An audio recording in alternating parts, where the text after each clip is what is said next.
de Tankwa et de Wash.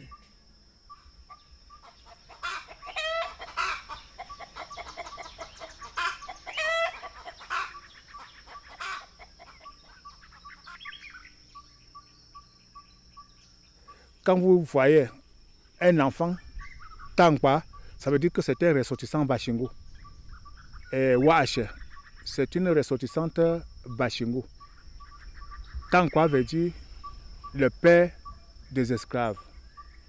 Et Wash, c'est le contraire de ça, soit disons le féminin. Puisque l'homme, quand l'homme prenait un esclave pour le garder, c'est la femme qui lui nourrissait. Donc on les appelle les Tankwa. Tous les esclaves qui arrivaient ici trouvaient de quoi vivre. Et ils étaient considérés comme les paysans Bashingo. On leur donnait aussi leur part de concession. Et ils travaillaient aussi comme les Bashingo. Ils sont devenus aujourd'hui les Bashingo eux-mêmes. Quand les Bashingo arrivent n'importe où, on dit petit piment. Chaud. Le matin chaud, le soir chaud, le soir plus que chaud. Parce que c'était un petit peuple. Les Bashingo étaient un petit peuple.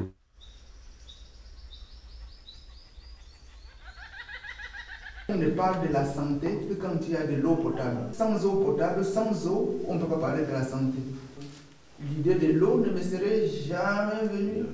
Je veux dire, c'est un projet pharaonique, c'est un projet de fou. Il y avait 4 étapes. La première étape qui est le château où nous sommes. Deuxième étape où il y a la source ici. Troisième étape où il y a le bac de prise d'air. Et puis la quatrième étape, c'est la troisième source là.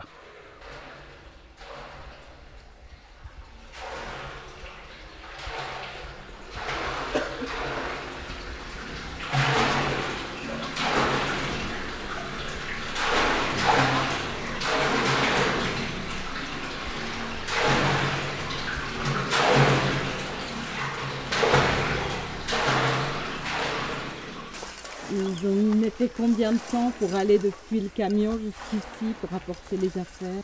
Ça pouvait faire environ une semaine ou un mois pour faire monter un camion de sable. Et je dis un mois, c'était juste pour le transport des matériaux, puisque ça partait d'étape par étape. Quand ça progressait, plus ça mettait du temps. Ce n'est pas tout le monde qui pouvait venir travailler ici. C'était difficile. Les gars qui ont commencé depuis le début, là, ils sont toujours là. Et ils avaient une bonne volonté. Ils rêvaient que vraiment cette eau c'était pour eux et il fallait que cette eau vienne. Sur les chantiers, nous étions régulièrement 9, 10. Mais à un certain moment, certains jours, on était plus de 20. Combien d'années? On a plus 5 ans ou 5 ans. 5 ans. 5 années, 4 années. Quand il faut utiliser le béton, il ne faut pas manquer de l'eau. Quand on a constaté, il fallait faire venir l'eau, donc canaliser, faire des canaux pour drainer l'eau jusqu'ici et l'utiliser pour tourner le béton. Ça nous a beaucoup aidé, beaucoup même.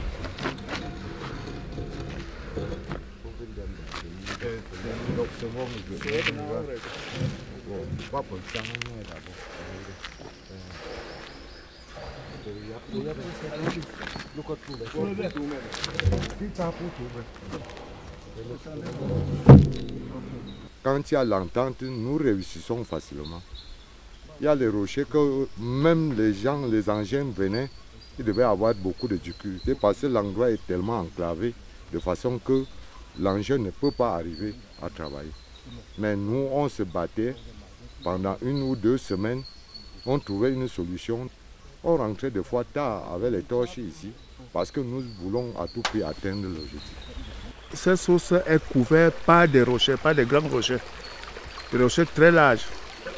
Donc l'eau de pluie ne peut pas s'adhérer avec cette eau potable. Capté directement au rocher. Donc vous voyez les rochers qu'on a cassés et laissés un peu partout là, c'est pour fouiller l'eau propre. Donc nous avons cassé même sur notre tranchée les pierres pour faire traverser nos tuyaux, toujours à l'aide de poinçons, marteaux, masses, barandeurs.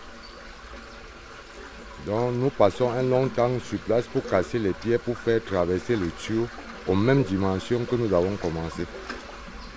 Si nous avons commencé à 80 cm de profondeur partout, c'est 80. Le tuyau est enfoncé à 80.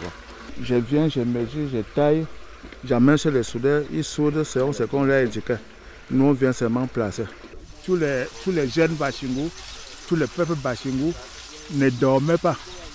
Luttaient jusqu'au fond pour maintenir votre village.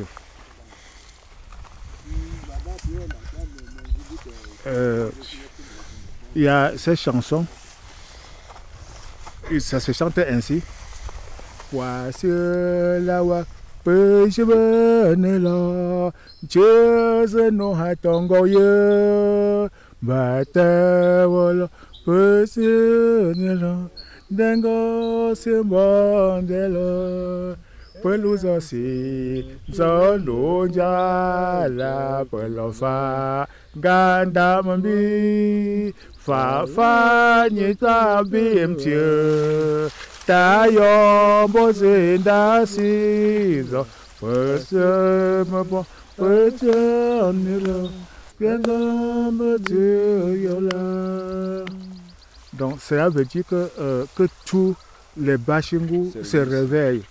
Qui se réveille pour chercher comment construire Bashingou. Que Bashingou soit aussi dans l'avenir un peuple moderne comme les autres. Prenez donc le courage, ne dormez pas, travaillez sans cesse, nous réussirons. Donc nous travaillons toujours en commun comme ça jusqu'à la distribution de nos eaux à la population.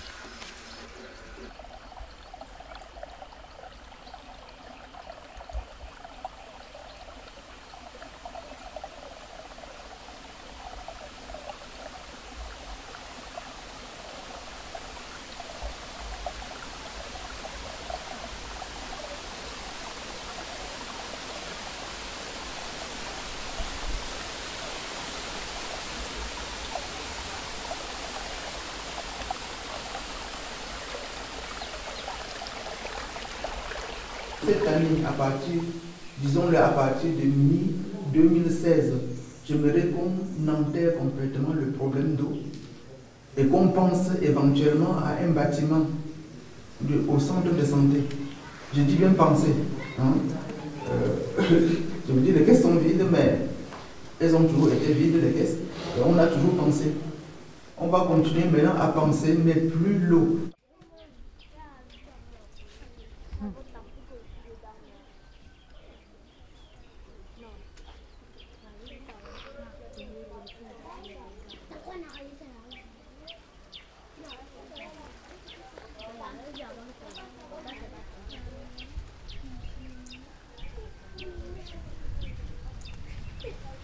Nous attendons de tous nos souhaits un grand bâtiment ici.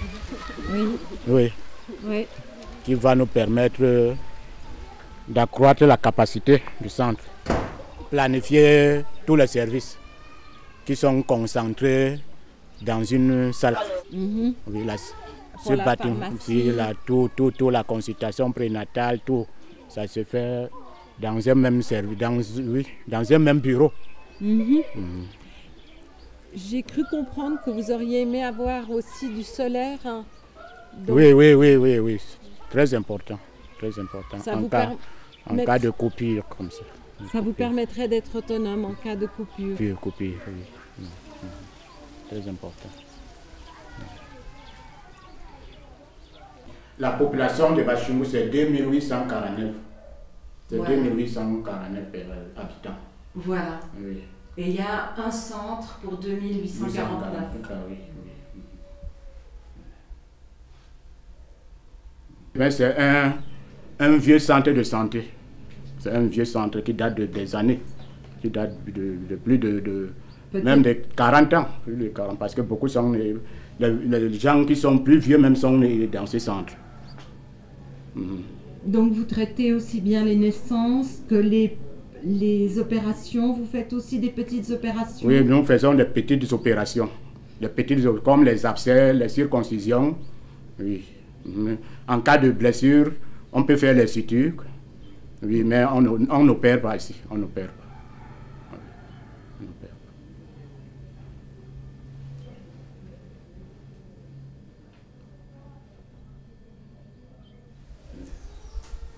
Il y a beaucoup de natalité. Oui, moyennement, moyenne. La natalité est moyenne. Normalement, on attend 140 femmes par an. Donc la chefferie vient aussi ici au centre de santé pour se faire soigner. Ah oui, nous aussi on accouche ici. J'ai fait mes jumelles ici.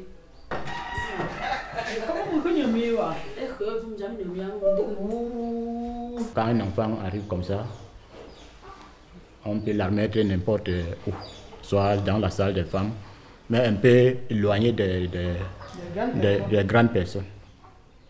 On n'a que 2 salles, pour les femmes et pour les hommes. S'il y avait moyen, on devait construire pour augmenter l'autre salle là. Pour augmenter la salle de réception. Oui, maman.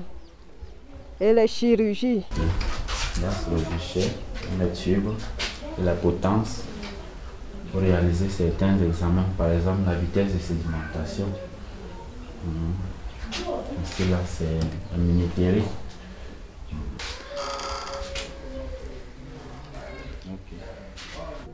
Je suis commis de pharmacie du centre de santé intégré de Bachingo. Mon rôle ici, c'est de servir les médicaments aux malades et vendre tout ce qui se passe en une journée. Je reporte tout ça ici. Et comme vous voyez les produits exposés là, ce n'est pas tout ce qu'on a ici au magasin. Quand on vient nous livrer les produits, on fait entrer dans les fiches de stock que voici. Et on envoie tout ça au magasin. Quand j'ai besoin, je fais une commande.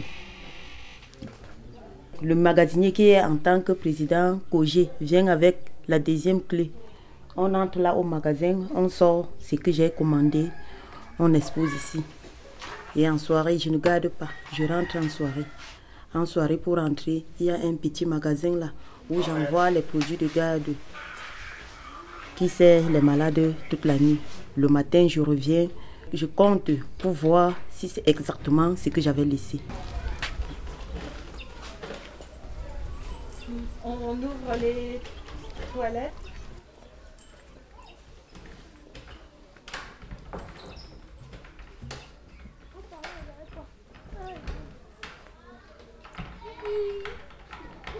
Voici pour les malades. C'est la bonne fontaine.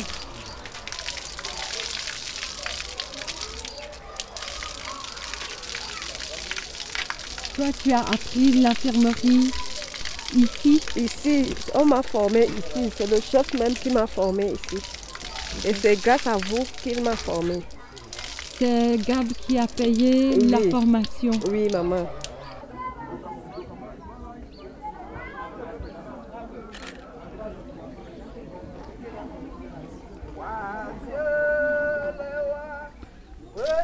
Oui, actuellement même dans notre établissement, c'est nous qui avons passé les tuyaux et même au centre de santé, nous avons contribué à passer les tuyaux. Donc en faisant des tranchées pour pouvoir passer les tuyaux.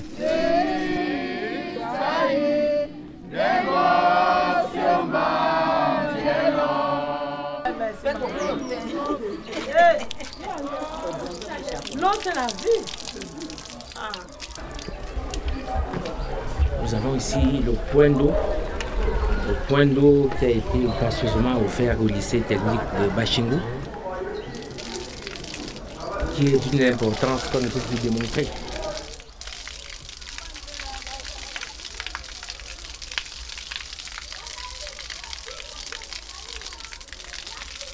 Je voulais dire que ce point d'eau nous aide énormément.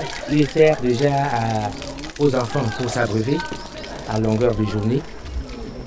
Il nous permet aussi d'effectuer nos travaux de maçonnerie.